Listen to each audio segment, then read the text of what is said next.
A DC-10 en route to Chicago. It's packed with children and vacationers. 1 hour into the flight, an engine fails. Although it still has 2 good engines, the plane becomes almost unflyable. 285 passengers face an horrific crash landing at Sioux City. Why did a simple engine failure lead to a crash? Now, using advanced computer simulations, we reveal exactly what downed Flight 232.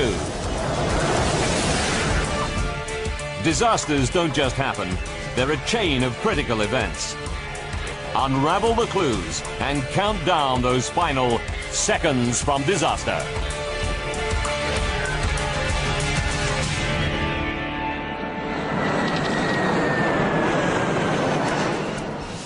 Colorado. Denver, Stapleton Airport, July 19th, 1989. Known as the gateway to the Rockies, Denver is the starting point for journeys all over the U.S. 1,300 planes take off from here every day, carrying over 75,000 passengers. It's the peak of the summer season, and Stapleton is packed with vacationers and business travelers.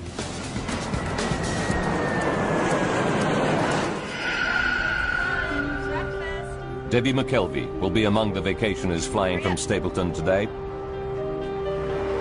She's taking her children, Devon, age 6, and her son Ryan, who's 7, to a family reunion back in her home state of Pennsylvania. I was going home for 2 weeks with my children, and I was very, very excited about the trip. Debbie is taking advantage of United Airlines Children's Day promotion. Today, kids under 14 can fly for 1 cent. But each must fly with a paying adult. Debbie pairs up with a tennis club girlfriend, Ruth Ness, so she can sit with one of the kids. It was nice having Ruth with me because she entertained one child while I was entertaining the other child. 1:15 p.m. Debbie, Ruth, and the kids wait to board flight UA 232 to Philadelphia via Chicago.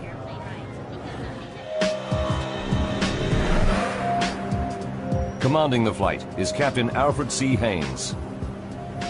His cabin staff reported a minor electrical fault in the galley on the previous leg, but engineers have given it the all clear. Captain Haynes is a veteran pilot with 7,190 hours logged in the DC-10. The passengers will be in safe hands today. The DC-10 is a great airplane to fly. I think it was termed an old man's airplane because it's so simple to fly. At this time, in the late 1980s, there are over 400 DC-10s in service. But it's a plane with a troubled history. Windsor, Ontario, 1972. A cargo door blows out on a year-old DC-10, causing severe decompression. The pilots managed to land the plane safely. 2 years later, a door comes off a Turkish Airlines DC-10 flying out of Paris. This time, the violent decompression tears the plane apart in midair. All 346 people on board die. McDonnell Douglas finds the fault and fixes it. But the reputation of the DC-10 never fully recovers. The DC-10 making flight 232 today is in its 17th year of service and has flown over 43,000 hours. So far, without incident. Today should be no different. Jerry Schemmel is Deputy Commissioner of the Continental Basketball Association and a frequent flyer.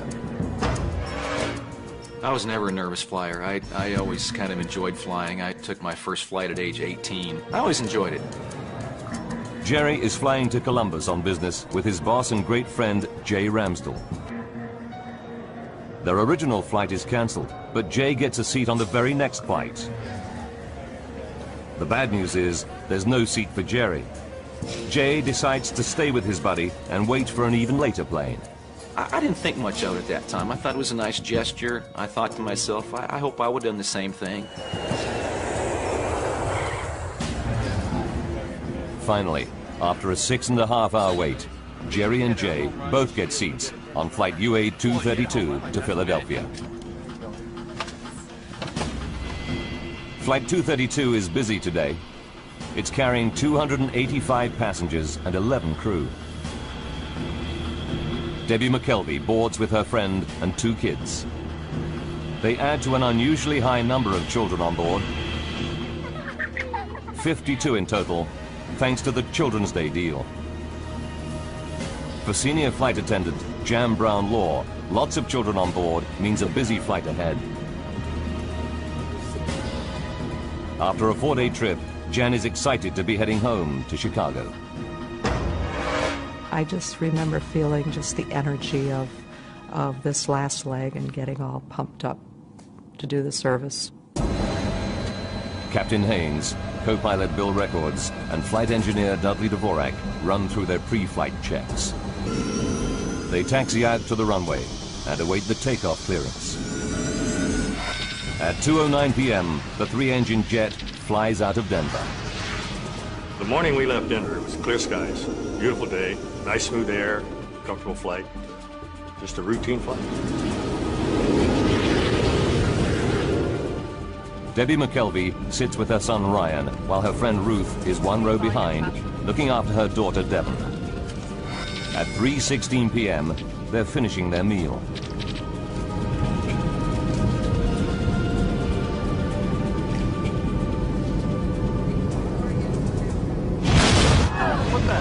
Suddenly, out of the blue, a terrifying blast rips through the plane. The first thing I thought was a bomb has gone off. I really did. I thought someone had planted a bomb, it had been detonated, and we started to drop. The only way I can think to explain it, it's like if you're driving down a highway and you hit a pothole. Jan Brown Law fears it may be a breach in the plane's fuselage. I instinctively sat down on the floor and held on, not knowing if it were a decompression, that everything that isn't tied down securely is going to be sucked out. There's no sign of any visible damage inside the plane. But up in the cockpit, Captain Haynes scans the engine instruments and quickly realizes that his number 2 engine is malfunctioning. I've never had a jet engine fail in flight. Only in the flight simulator, never in flight. But this time, it's happening for real. 3:17 p.m. Captain Haynes' priority is to shut down the problem engine. He's not too worried. The DC-10 can fly comfortably on its remaining 2 wing-mounted engines. Haynes follows the shutdown procedure and cuts off fuel and power to the number 2 engine.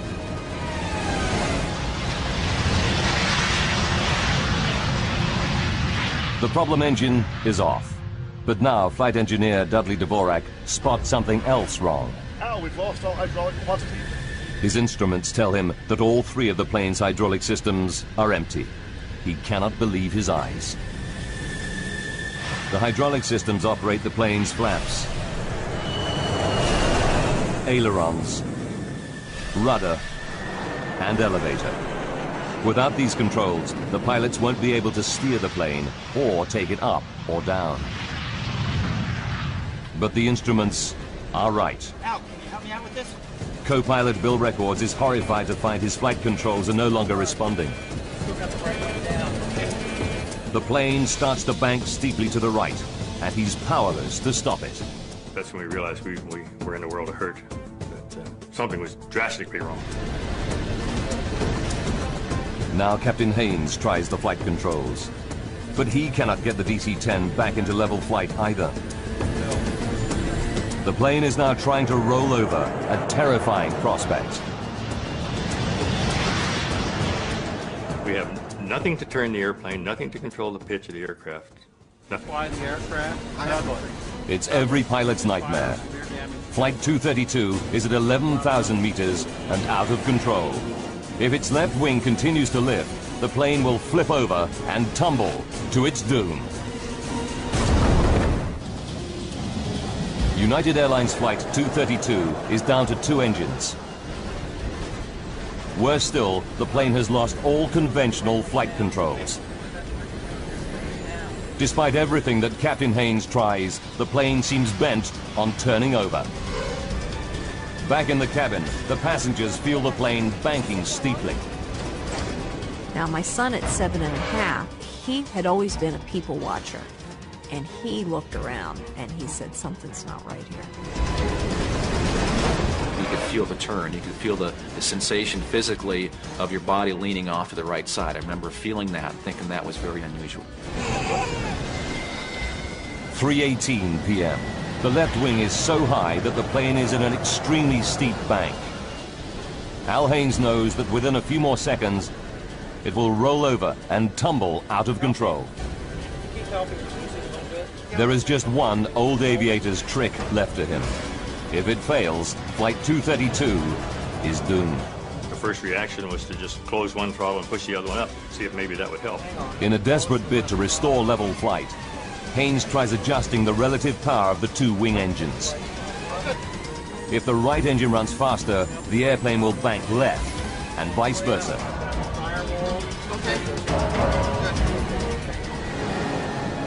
It works. Captain Haynes is able to pull the plane out of its roll. He still has no flight controls, but he regains a crude form of steering by using the throttles. But Haynes finds that he can only make right-hand turns. 3:20 p.m. Co-pilot Bill Records radios Minneapolis Air Route Traffic Control Center. 232 heavy. Shut down engine. He reports the loss of flight controls and requests a flight path to the nearest airport. The pilots have no idea how they're going to land the crippled plane. Ladies and gentlemen, this is the captain. We've shut down the number 2 engine. Now Captain Haynes tells passengers that one engine has failed, but he doesn't mention the loss of flight controls. Chicago, but we may be just Not all the passengers find his words reassuring. You could just feel a tenseness in the flight attendants. And that's when you kind of felt there's something not right here. Captain Haynes knows that time is running out. UA-232 is dropping at around 250 meters per minute. They need to attempt an emergency landing soon, before they lose height altogether. 3:22. Air traffic control informs the flight crew that their nearest runway is at Sioux Gateway. This is a small regional airport near the sleepy town of Sioux City, Iowa. 3:25 p.m. A quiet afternoon in a Sioux City fire station is about to get a whole lot busier. When Fire Chief Robert Hamilton hears an alert called in, he suspects something big.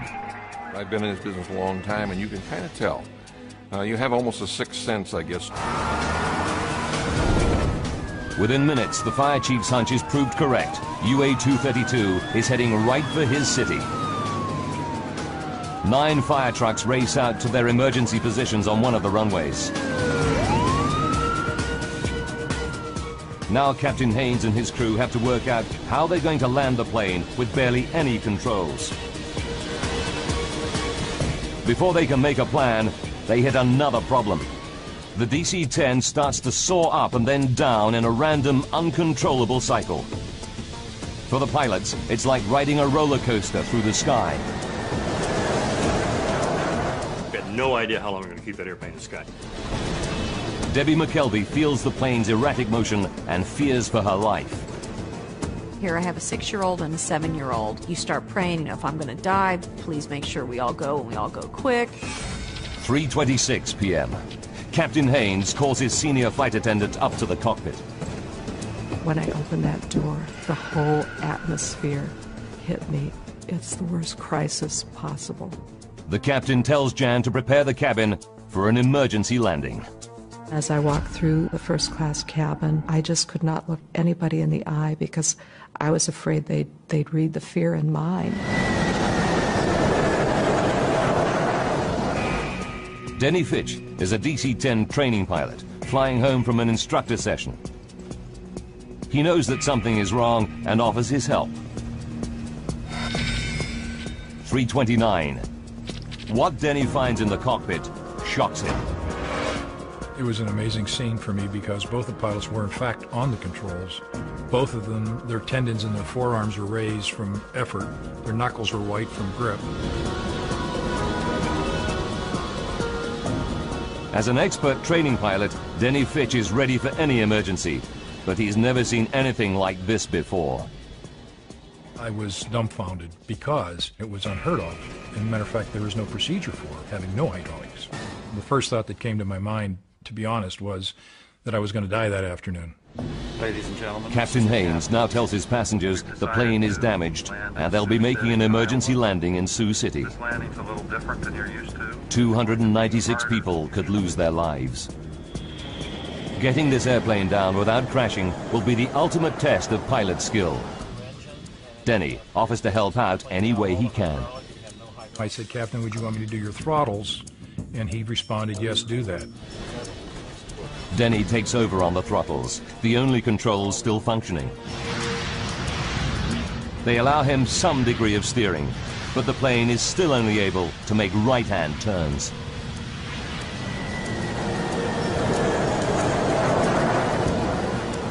As far as I'm concerned, he's now the fourth member of the crew because he was willing to step in there and help us any way he could. 3:48.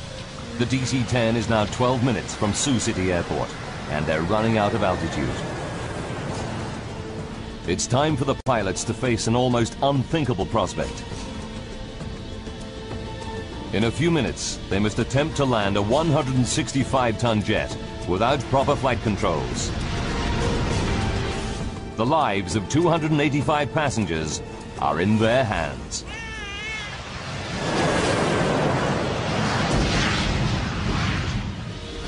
The pilots must now try to line up for the final approach into Sioux City Airport. Denny Fitch will attempt to steer the plane and control its descent, all by adjusting the throttles. What's more, the plane can only make right-hand turns. The plan is to make a series of looping turns and hope that as they come out of their final circuit, they're facing the runway. The odds are stacked against them. At 3:50 p.m., Senior Flight Attendant Jan Brown-Law begins her final safety briefing. The passengers were right there in the palm of our hand. There, you could have heard a pin drop. Jan pays special attention to the 4 children too small to have their own seats. You need to get your seatbelt on and cross. Official guidelines are non-specific, but United Airlines procedure at the time is for adults to hold these lap children on the floor during an emergency landing. Jan is anxious about the procedure, but has no option but to follow protocol. It makes my skin crawl to this day to think that I found myself telling passengers, parents of lap children, to put their child on the floor and hold them down. As the flight crew near Sioux City, they are only too aware of what's at stake. You've got 296 lives in your 2 hands. You literally do. And I've never felt so overwhelmingly, responsible for anything in my life. With no brakes, the DC-10 will need a long runway.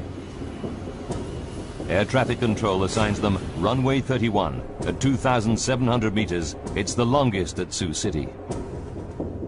3:52 p.m. Denny Fitch puts the plane into its final looping turn. He knows the crippled jet would never be able to regain altitude for a second attempt. This was it.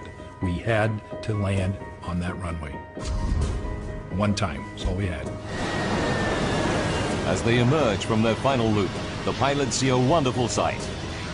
Sioux City Airport, dead ahead. There's just one problem. It's the wrong runway. Here we are, there's a runway right in front of us, we're out of time, we're out of altitude, that's where we're gonna go. Runway 22 is much shorter than runway 31, and it's full of fire trucks and ambulances. It wasn't until probably a couple of minutes at the most that we had a change in that the runway was actually shifted then from 1331 to runway 22. 3:59. Fire trucks race out of the path of the plunging DC-10. And so we were basically just kind of scrambling, getting out of the way, if you will, and trying to get to an ideal position for that particular runway. Captain Haynes orders the passengers into the brace position. Brace, brace, brace. The minute we said brace, it was like a breeze going over a field of wheat.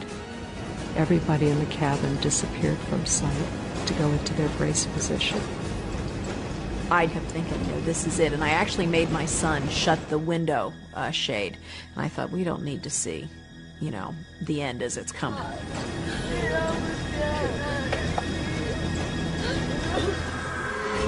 As the pilots desperately try to line up the airplane with the runway, they realize they're still coming in at 400 kilometers per hour, around 150 kilometers per hour faster than normal. But with no control of the flaps, they cannot slow the descent. The alarm sounds from the ground proximity warning system. They're descending too rapidly. The plane is plunging at 560 meters per minute, over 6 times the normal rate.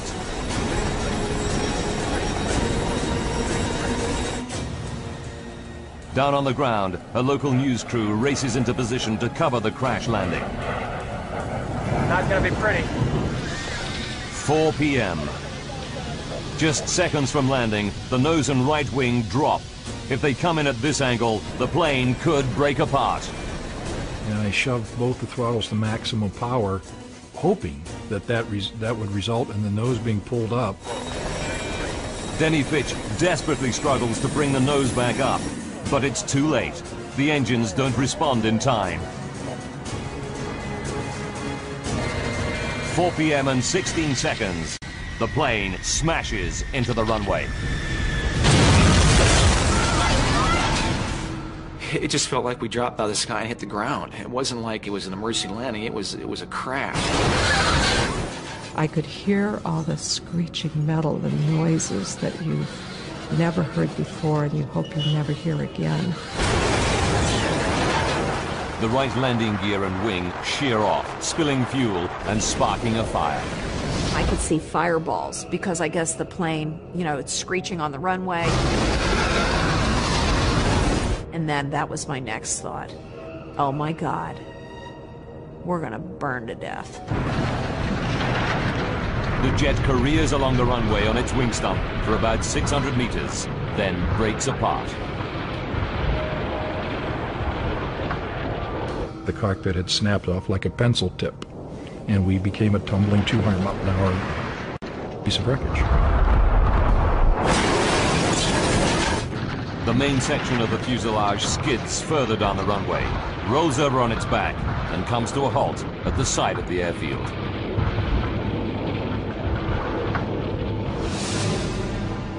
The plane is split into 3 main pieces: cockpit, tail section, and middle passenger section.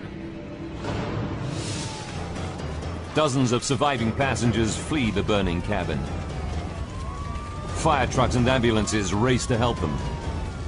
Emergency workers arrive to an horrific scene of dead and injured passengers.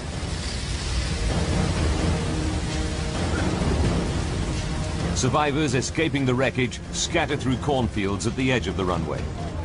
Debbie and her son Ryan are among them. I grabbed my son and we started running and running. And I had no idea where we are. Some of the children and babies held on the floor before landing are missing. The violence of the crash tore them from their parents' grasp. One grief-stricken mother confronts flight attendant Jan Brown-Law. And she just looked up at me and she said, "You told me to put him on the floor, that it would be all right." And I thought, I'm going to live with those words for the rest of my life. The child, 23-month-old Evan Zhao, tragically died in the burning jet. In the chaos of the crash, Debbie McKelvey and her son Ryan managed to get out of the wreck. But she can't see 6-year-old daughter Devon anywhere. So then you start really thinking, why didn't I have both of them? And it's just a horrible, horrible sinking feeling. Jerry Schemmel escaped the cabin unhurt. But now he hears a baby's cries. Despite the choking fumes, he ventures back inside the burning aircraft. I didn't think if I go back in, the thing will explode or I might not find my way back out. I just reacted. I heard the cries of baby, and the next thing I know, I'm back inside the aircraft. As the central cabin section burns, it starts to fill with toxic fumes. Smoke like this can kill in minutes. Parents like Debbie McKelvey fear that their missing children could still be somewhere inside the blazing jet.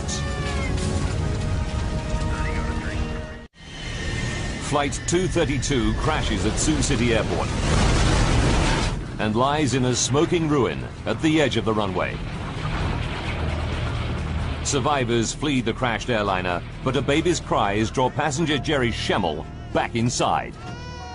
So I finally got right over top of the crying, and I'm feeling around, and there's a baby stuck inside this overhead bin. I just grabbed the baby with one arm and scooped her out of the hole. I got back on my feet, found the opening, just kind of aimed for the sunlight, and shot out the plane the second time. Jerry's actions probably saved the baby's life. But Debbie McKelvey is desperate. She fears her daughter and friend have not survived the crash. Then, suddenly, she spots a face. It's her 6-year-old daughter, Devon, emerging from the smoke. It was the absolute best feeling because she was there, and she was okay. While passengers flee the wreckage, Captain Haynes and the flight crew are trapped in the cockpit. The plane's nose has buried itself into the soft earth beside the runway. It's the last place the rescuers reach. They have to use a forklift and cutting equipment to get through the twisted wreckage. It takes 30 minutes to reach the pilots. At 5 p.m., rescuers pull out all 4 pilots, seriously injured, but alive. I remember the pat on my chest, and his words to me were, "You're okay, buddy, I'm here, I got you, you're going to be okay." And I felt this tremendous relief. The flaming wreck of UA-232 burns for over 2 hours. 9 helicopters and 34 ambulances evacuate survivors. Jerry Schemmel's thoughts turn to his buddy, Jay, whom he lost sight of in the crash. Jerry hopes that he might have made it, but as time goes by, he loses all hope. I had a pretty good hunch 8 hours after the crash, when he didn't show up anywhere, that he wasn't a survivor.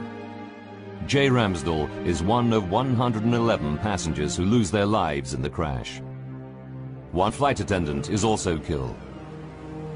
11 children are among the dead. Remarkably, 184 people survived the Sioux City crash. But for the pilots of Flight 232, any number of deaths is a tragedy. Training pilot Denny Fitch learns how many died when his wife visits him in hospital.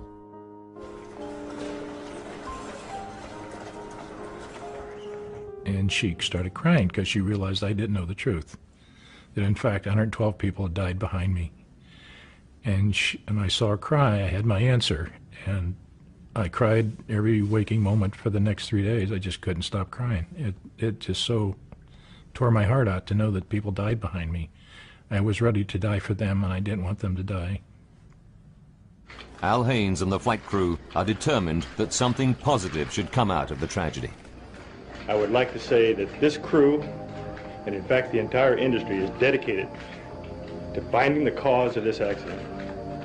So maybe we can never have it happen again.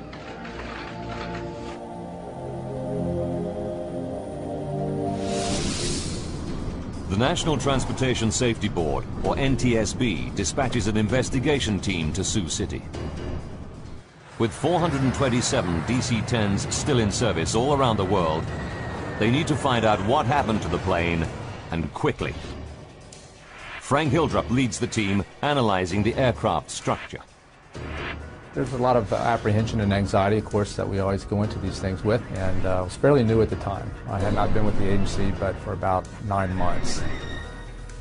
Hildrup and the NTSB team arrive in Iowa 9 hours after the crash and get straight down to work. The investigators' first priority is to try to recover every piece of the wreckage so that they can reassemble the aircraft. It's a mammoth task. It was such an immense accident scene that we just knew we had a long investigation ahead of ourselves. The crash scatters thousands of fragments of debris over a distance of 1 kilometer. Emergency services and the National Guard mobilize hundreds of personnel. They scour every square meter of land around the runway. The tiniest component might tell them what triggered the crash. As investigator Jim Wildey knows only too well. If you want to understand how the airplane came apart, if you want to understand the interrelationships of various pieces, it is very useful sometimes to put the structure back together. Investigators interview the 4 pilots to explore the bizarre loss of controls they reported during the flight. We've lost all hydraulic pressure.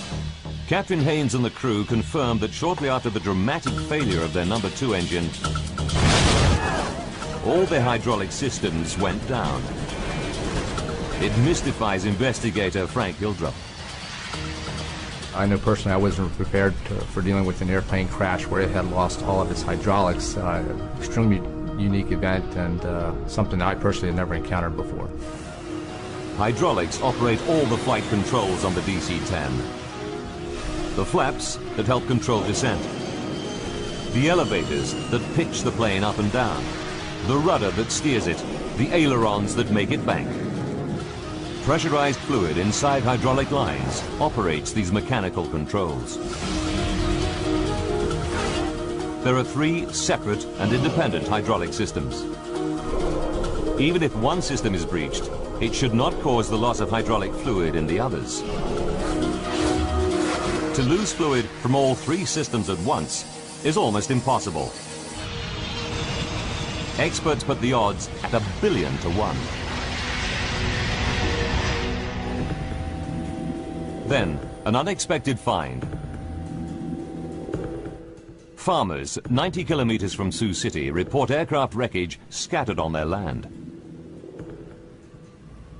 Investigators examine the debris and find that it includes components from the number 2 hydraulic system in the tail near the failed engine.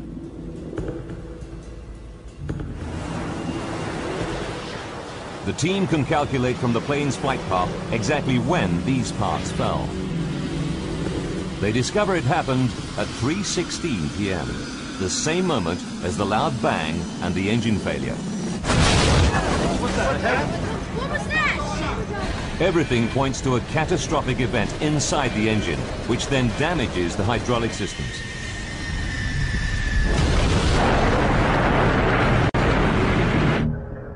They go back to the wrecked plane and examine every millimeter of its hydraulic lines. It's a painstaking process, but it pays off. They find puncture holes in the pressure lines of the plane's other 2 hydraulic systems, and the holes in both sets of pressure lines are near the failed engine. We determined that all the 3 hydraulic systems had been breached, and that's why the hydraulic fluid was lost, and they lost the ability to really control the airplane. It's incredible, but true. Something did put all 3 hydraulic systems out of action at exactly the same moment. But the team still has to prove that the number 2 engine caused the damage.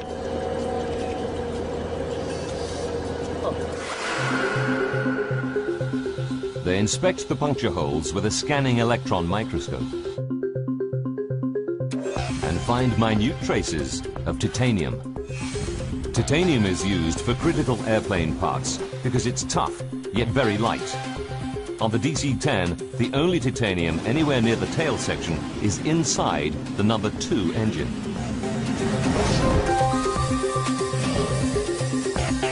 And when NTSB engineers reconstruct the DC-10's number 2 engine, a new clue confirms the team's theory. We learned that a major portion of the number 2 engine in the tail of the airplane had come apart and was missing. The missing part is the fan disc, the massive central hub of the engine's fan assembly. It's made of titanium.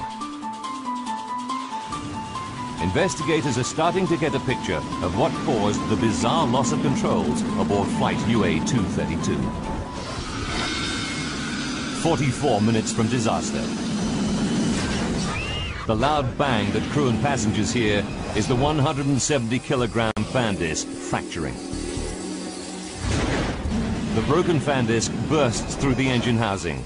The blast fractures a section of the number 2 hydraulic system. But in a piece of catastrophic bad luck, fragments also puncture lines in both remaining systems. Positive 0 on all 3. I'm sure gauges say 0. All hydraulic quantity down. 42 minutes to go. The plane loses all its flight controls. The tail section is so badly damaged that the plane can only make right-hand turns. And without elevators, the pilots cannot keep the plane on a level flight path through the sky. But the NTSB investigators still don't know what caused the fan disc to fracture. Until they find out, more than 200 other DC-10s could be flying around with engines that have a similar hidden fault.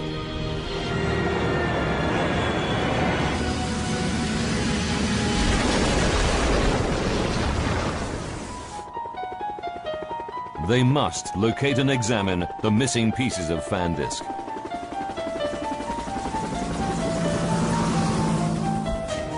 Investigators calculate the likely trajectory of the fan disc debris to find out where it might have landed.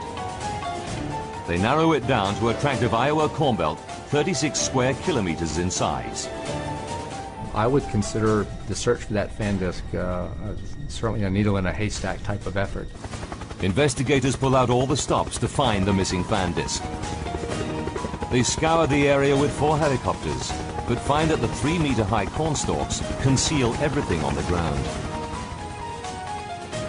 They even deploy infrared cameras to try to locate the pieces. But after weeks of searching, they draw a blank. General Electric, the engine manufacturer, offers members of the public a large reward for the missing fan disc.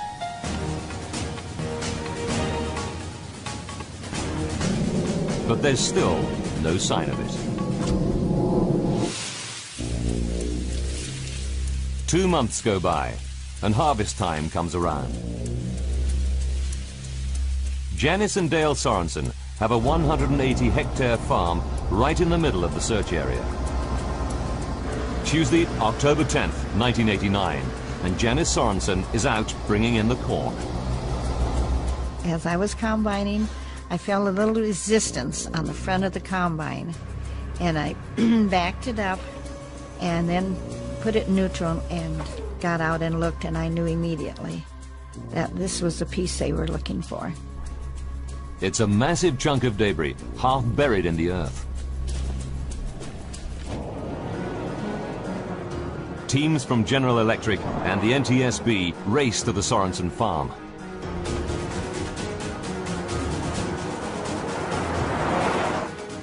Dale and Janice help investigators dig out the piece of wreckage. This is the Sorensens' own video footage of their find. I had a little shovel long, and I went and got the tractor with a loader and put a chain around it, hoisted it up, and then we took it down to the turkey shed, which was not very far away, and we had hot water there, so we washed it off, so it was spick and span. Investigators quickly confirm that the debris is a major chunk of the missing fan disc from flight UA-232. Then they find another piece nearby. Together, the 2 parts complete the entire missing fan disc. Janice Sorensen learns that her find could hold the key to the disaster. I was very emotional about it. I had some tears.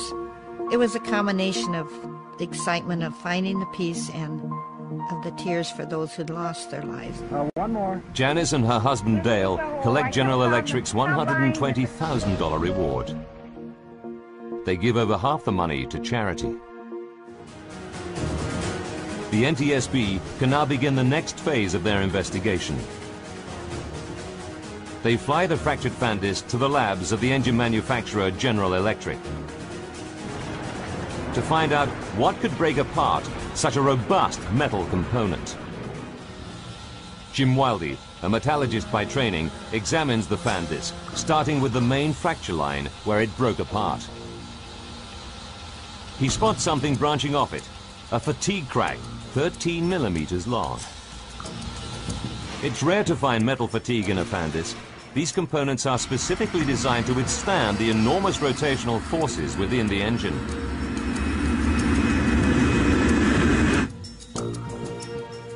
Then, at the base of the fatigue crack, Wildey sees a tiny cavity.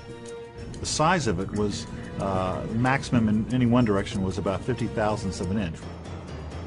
As he scans the cavity more closely, he sees that the metal around it looks discolored. He takes a sample from this suspect area for testing. What he discovers will shock the investigation team and rock the aviation industry to its core.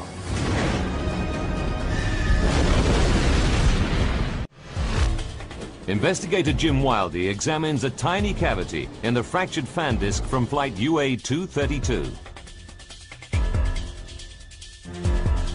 What he finds stuns him. Around the cavity, there is an impurity in the titanium alloy. It's called a hard alpha inclusion, a brittle defect smaller than a fingernail.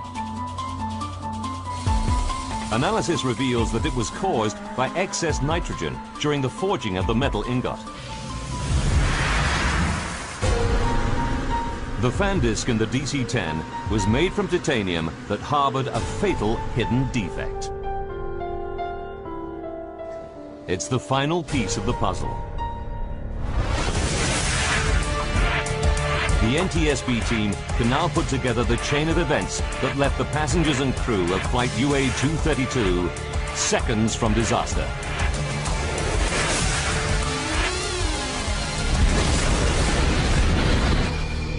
As the DC-10's fan disc rotates at 3,800 RPM, the huge stresses initiate a minute crack in the defect. With every flight, it grows fractionally bigger.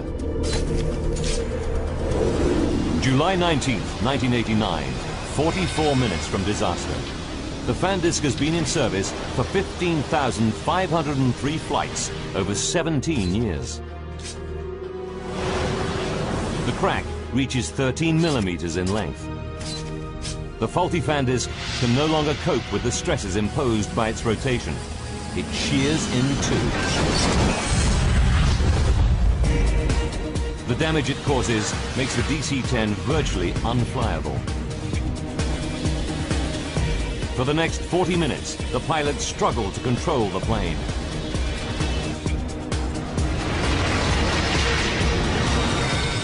"5 minutes to go. Flight 232 comes out of its final turn into Sioux City.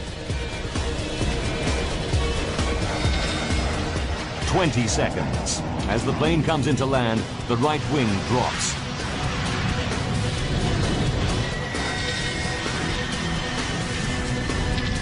Disaster strikes. The right wingtip hits the ground, and the DC-10 careers down the runway.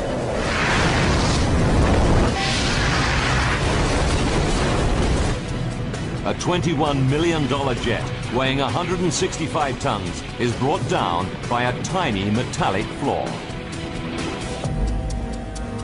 For the NTSB investigation team, there's a terrible twist to the tragedy.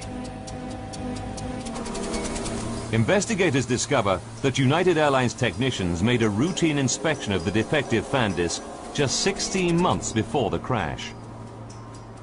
They're disturbed. The crack was on the fan disc surface.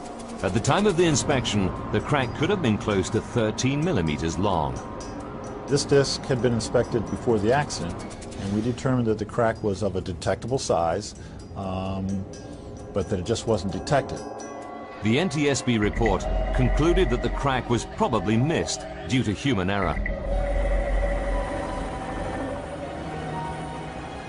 the report accepted that United Airlines inspection procedures complied with regulations and were up to industry standard, and cited human factors as an industry-wide problem in engine inspection. In the wake of the Sioux City disaster, the Federal Aviation Authority upgraded engine inspection procedures. The FAA also demanded changes to the DC-10's hydraulic systems. Airlines were required to add shut-off valves to limit the amount of fluid that can drain from a breach in hydraulic lines. But today, lab children are still allowed to remain unrestrained during emergency landings.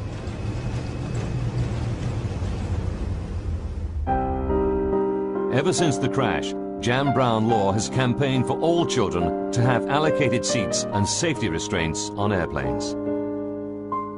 She has never forgotten the young boy, Evan Zhao, who lost his life on her watch. Evan would be 17 years old today had he been in a seat. Denny Fitch, Al Haynes, and the other crew members received industry awards for their extraordinary professionalism and valor. Jerry Schemmel, who now has children of his own, will never forget the debt he owes the pilots. I've thought about those guys every day for 16 years. I don't think we could have been equipped with a better cockpit crew than what we had.